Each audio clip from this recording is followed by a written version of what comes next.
Here's my solution to the dailyintegral.com easy derivative for January 12th, 2026. The question gives us the function f of x is equal to cosine of x, and it's asking for the 100th derivative of that function evaluated at 0.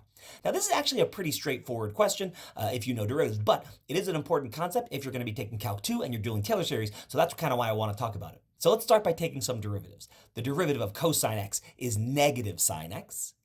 The second derivative is going to be the derivative of the derivative, so you get f double prime is negative cosine of x. Now, the third derivative sometimes we write as f triple prime, or sometimes we write it as f to the parentheses 3 to let you know you're taking the derivative 3 times. So the third derivative of f of x is going to be the derivative of negative cosine of x, which is negative sine of x, or just positive sine of x. And then the fourth derivative of f is just going to be cosine x, and we're back to where we started. So now we notice this pattern that the fifth derivative is going to be negative sine of x, the sixth derivative is going to be negative cosine of x, the seventh derivative is going to be sine of x, and the eighth derivative is going to be cosine of x again. And you get this pattern. So every multiple of fourth derivative is going to be back at cosine. So the fourth derivative, the eighth derivative, the 12th derivative, and the 100th derivative of cosine of x is going to bring you back to cosine of x. And then evaluating that at 0, you just get 1. So the answer is 1. And this concept is really important when you do Taylor series, because for Taylor series, you're taking lots of multiple derivatives of the function at a point. So this will come up a lot when you're doing your Taylor series for sine of x and for cosine of x.